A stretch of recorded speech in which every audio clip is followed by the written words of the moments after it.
Hola a todos, el día de hoy vamos a trabajar el ejercicio propuesto por el profesor Jorge Hernán Obando relacionado con la materia de física mecánica. Mi grupo es el número 2 y mis compañeros son Valentín Alzate y Diego Jaramillo.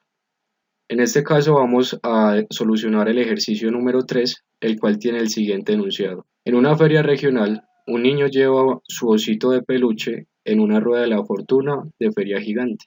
Infelizmente, la parte más alta del recorrido suelta accidentalmente a su amigo de peluche. La rueda de la fortuna tiene un diámetro de 12.0 metros. La parte más baja de la noria está a 2.0 metros arriba del suelo y su borde se mueve con una rapidez de 1.0 metros por segundo. En este caso tenemos la pregunta: ¿a qué distancia de la base de la noria aterriza el osito? Muy bien. Entonces, para solucionar este ejercicio, vamos a desarrollar 4 pasos con el fin de obtener el resultado final, y en cada uno de los pasos vamos a estar dialogando. Inicialmente, vamos a trabajar el paso número 1 relacionado con graficar, que lo va a trabajar mi compañero Diego. Bueno, como dijo mi compañero, vamos a graficar. Un paso es dibujar la rueda de la fortuna, la cual tiene un diámetro de 12 metros, gira a una velocidad de 1 metro por segundo, una velocidad de 1 metro por segundo, y su altura respecto al suelo, 2 metros. Tomamos como referencia el plano cartesio, o sea, el movimiento parabólico, y resolvemos el triángulo rectángulo con Pitágoras, el cual nos falta encontrar la hipotenusa y el otro cateto. Así es, como decía mi compañero, nosotros podríamos ver la rueda de la fortuna desde un punto de vista de un plano cartesiano. Entonces, toda la rueda de la fortuna equivale al diámetro de 12 metros, y este punto más alto es cuando habla de la rapidez de 1 metro por segundo. Nosotros, al analizar el ejercicio, nos dimos cuenta que era un movimiento parabólico, ya que el niño accidentalmente deja caer el peluche y se va reflejado con este triángulo rectángulo. El ejercicio nos pide la distancia que hay desde la base de la noria hasta el suelo. Entonces, nosotros, al saber que hay un movimiento parabólico, obtenemos los siguientes datos, que sería el cateto opuesto, 2 metros, el adyacente, que no lo tenemos, y la h, que sería la hipotenusa y que sería la distancia que vamos a hallar a continuación. Inicialmente vamos a trabajar el cateto adyacente. Este sería el segundo paso. Para hallar el cateto adyacente debemos tener presente algo muy importante para hallarlo, y es el tiempo de caída en segundos que va a tener el osito. Entonces, inicialmente, ¿qué tenemos? Muy bien, entonces vamos a comenzar a organizar esto. Tenemos 14 metros que están relacionados con la suma de la noria y del suelo hasta la base de la noria. La pregunta que nos podríamos hacer es: ¿cuánto es el tiempo de caída? ¿Cierto? Entonces, para hallar el tiempo de caída, utilizamos el siguiente término, que sería t es igual a distancia sobre velocidad.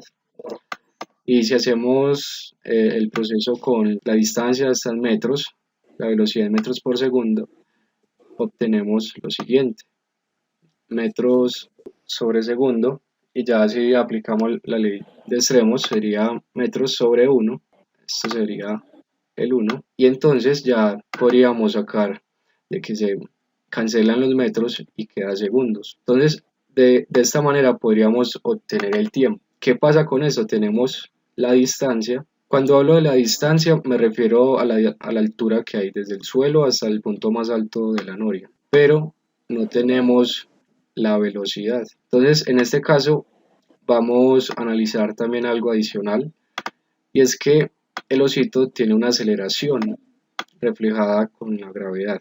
Tiene una aceleración de 9.8 metros por segundo al cuadrado, y ya de acuerdo a eso podemos utilizar la propiedad que dice que la velocidad es la integral de la aceleración referente al tiempo.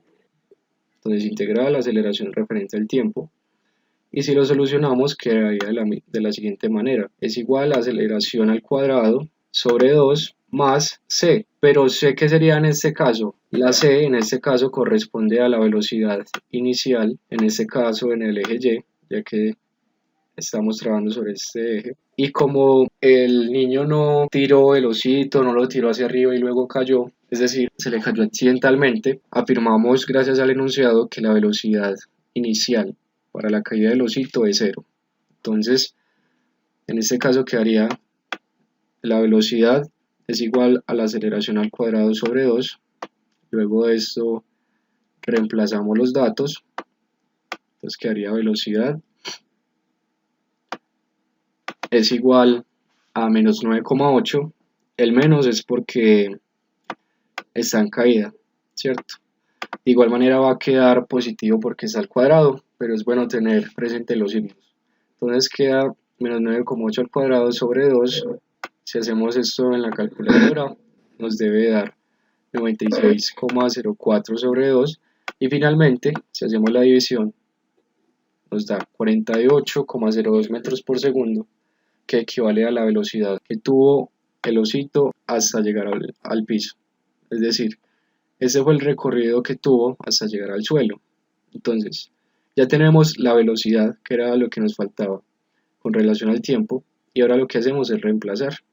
Ya sabemos que la distancia del suelo hasta el punto más alto es 14, pero como está en caída, colocamos el menos 14 sobre la velocidad, que es 48,02 metros por segundo, lo ponemos acá.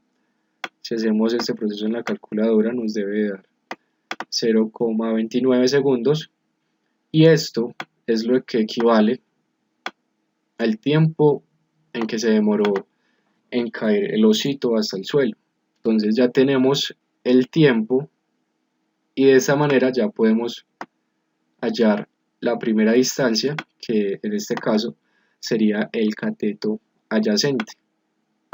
Entonces este sería el próximo paso. El paso número 3 es hallar la distancia relacionada con el cateto adyacente, para luego hallar la hipotenusa, que era lo que estamos planteando al inicio. Entonces el cateto adyacente corresponde a dx, ¿cierto? Sería la distancia en x. Y para eso vamos a usar la multiplicación de la velocidad inicial por el tiempo. Cuando hablamos de esta velocidad inicial, ya no estamos hablando de la velocidad inicial del osito, sino que estamos hablando de la velocidad inicial del borde de la noria, que era algo que nos mostraba el enunciado, que equivale a 1,0 metros por segundo. Entonces multiplicamos un metro por segundo por el tiempo, que sería 0,29 segundos, y esto nos da una distancia, la distancia inicial, que sería el cateto adyacente, de 0,29 metros. Entonces, para entrar ya a la conclusión del ejercicio, tenemos el cateto opuesto, que equivale a 2 metros, y tenemos el cateto adyacente, que lo acabamos de encontrar, que es 0,29 metros. Entonces, ¿qué nos faltaría? Solo la hipotenusa, y en este caso lo vamos a hacer con el teorema de Pitágoras, y nos va a comentar mi compañera Valentina.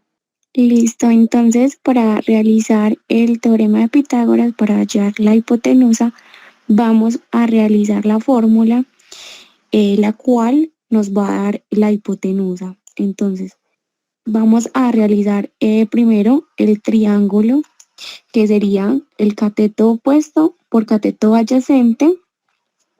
Recordemos que el cateto opuesto son los 2 metros que nos dio el enunciado, y el cateto adyacente es la distancia que acabamos de hallar.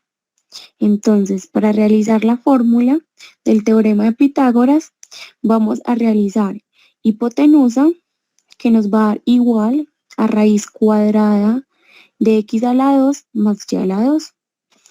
En este caso, x a la 2 va a ser en este caso el cateto adyacente, y y a la 2 en este caso sería el cateto opuesto.